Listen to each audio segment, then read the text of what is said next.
வணக்கம். இது என்றென்றும் புன்னகை. கதையை ஆரம்பிக்கலாமா? ஒரு கிராமத்துல கார்த்திகேயன்னு ஒருத்தன் அவங்க அம்மா அப்பாவோட வாழ்ந்துருந்தான். அவன் ரொம்ப அறிவாளி. என்னன்னு தெரியல, நல்லா இருந்த கிராமத்துல திடீர்னு பஞ்சம் வர ஆரம்பிச்சது. சரி, வேற எங்கேயாவது போய் பொழைச்சிக்கலாம் அப்படின்னு அவங்க அம்மா அப்பாவோட டவுனுக்கு புறப்பட்டான். அவன் கையில கொஞ்சம் பணம் இருந்தது. அதை வச்சுட்டு ஒரு வீட்டை வாடகைக்கு எடுத்துட்டு 3 பேரும் தங்கினாங்க. அவங்க வீட்டுக்கு பக்கத்துல ஒரு சின்ன ஹோட்டல்ல போய் வேலைக்கு சேர்ந்தான்.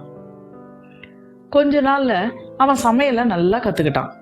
ஆனா அந்த ஹோட்டல் நடத்தி வந்தவருக்கு நிறைய கடன் இருந்தது.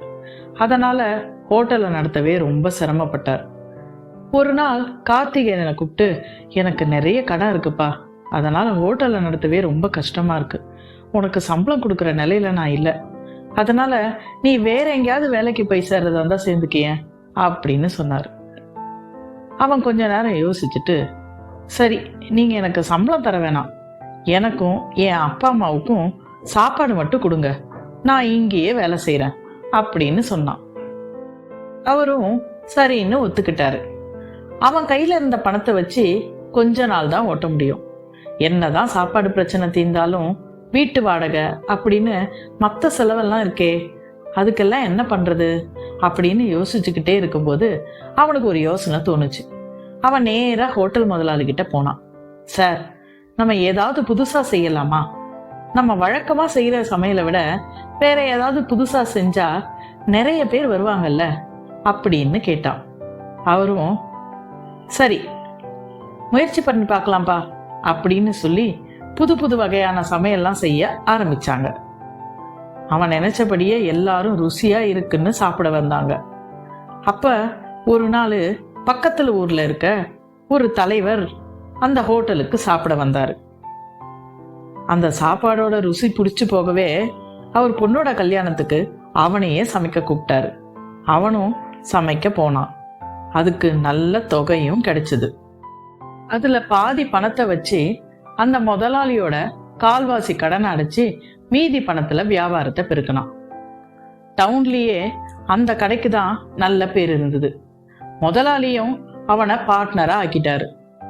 எல்லாம் சரியா போயிட்டு இருந்தது. அந்த நேரத்துல தான் டவுன்லயே பெரிய பெரிய ஹோட்டலுக்கு சொந்தக்காரரான ரங்கநாதன் இந்த ஹோட்டலோட வளர்ச்சியை கேட்டு அந்த முதலாளிய பார்க்க வந்தாரு. முதலாளிய பார்த்து, இந்த ஹோட்டலை விட 2 மடங்கு அதிகமா பணம் தர, இந்த டவுன்லயே எந்த இடத்துலயும் ஹோட்டல் வைக்க கூடாது அப்படின்னு சொன்னாரு. இத கேட்ட உடனே அந்த முதலாளி கோவப்பட்டு, அதெல்லாம் கொடுக்க முடியாது, நீங்க கிளம்புங்க அப்படின்னு சொன்னாரு. உடனே கார்த்திகேயன் தன் முதலாளிய கூப்பிட்டு, நாம இதை கொடுத்துடலாம் அப்படின்னு சொல்லி சம்மதிக்க வச்சான். அவருக்கும் விருப்பமே இல்லைனாலும் கார்த்திகேயன் மேல வச்சிருந்த நம்பிக்கையில சம்மதிச்சாரு. ஹோட்டலை வித்து அதுல வந்த பணத்தை வச்சு முதலாளியோட மொத்த கடனையை அடைச்சான். மீதி இருந்த பணத்தை வச்சு முதலாளியோட சேர்ந்து சுத்தி இருந்த கிராமங்கள்ல தள்ளு வண்டிகளை போட்டான். ஒரு கடை 5 கடையாச்சு, 5 கடை 10 கடையாச்சு. இப்படி கிராமங்களை சுத்தி நிறைய கடைகளை திறந்துகிட்டே இருந்தான். வியாபாரமும் அமோகமா போச்சு. இத கேள்விப்பட்ட ரங்கநாதனுக்கு பொறாம தலைக்கு ஏறிடுச்சு. இப்பவும் பேரம் பேசினாரு. இந்த முறை 3 மடங்கு பணம் அதிகமா தரேன், டவுன்ல மட்டும் இல்ல, கிராமத்துல மட்டும் இல்ல, ஏன் தரையிலேயே உன் கடை இருக்கக்கூடாது அப்படின்னு சொன்னாரு. இந்த முறையும் கார்த்திகேயன் சம்மதிச்சான். முதலாளியும் சம்மதிச்சாரு. இப்ப கிடைச்ச இந்த அதிக தொகையை வச்சு ரொம்ப கஷ்டப்பட்டு ஒரு கப்பல்லையே ஹோட்டல் நடந்தான். அவனோட சமையல் ருசி தான் எல்லோருக்கும் தெரிஞ்சதாச்சே. அங்க இருந்தவங்களுக்கும் ரொம்ப பிடிச்சது. அது பல இடத்துலையும் பரவி பல கப்பல்கள்ல ஹோட்டலை திறக்க ஆரம்பிச்சான். இப்ப அவன் ரங்கநாதனை விட பல மடங்கு பணக்காரனானான். மறுபடியும் ரங்கநாதன் வந்தாரு. வாங்க, இந்த முறை எந்த நிபந்தனையோட வந்திருக்கீங்க அப்படின்னு கேட்டான். அதுக்கு, நான் நிபந்தனையோட வரல, ஒரு கேள்வியோட வந்திருக்கேன் அப்படின்னு சொன்னாரு.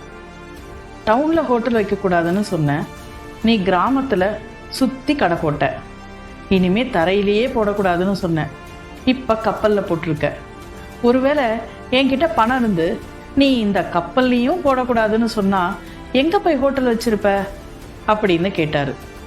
அதுக்கு அவன் சிரிச்சுக்கிட்டே, நான் ஏன் ஹோட்டலே வைக்கணும்? நீங்கள் கொடுத்த தொகையை வச்சு வேற ஒரு தொழில் ஆரம்பிப்பேன். அங்கேயும் உன்னை மாதிரி ஒருத்தன் இருப்பான். உங்களை மாதிரி ஆளுங்களுக்கெல்லாம் என்ன ஜெயிக்கணுன்றது தான் இலக்கு, ஆனால் எனக்கு முன்னேறணுன்றது மட்டும்தான் இலக்கு அப்படின்னு சொல்லி தன்னோட முதலாளியை கூட்டிக்கிட்டு கிளம்பிட்டான். என்னதான் இருந்தாலும் ஒருத்தவங்களோட அறிவையும் திறமையும் யாராலையும் விலைக்கு வாங்க முடியாது. எங்கே இருந்தாலும் அவங்க ஜெயிச்சுக்கிட்டே தான் இருப்பாங்க. மீண்டும் அடுத்த கதையில் சந்திப்போம். நன்றி.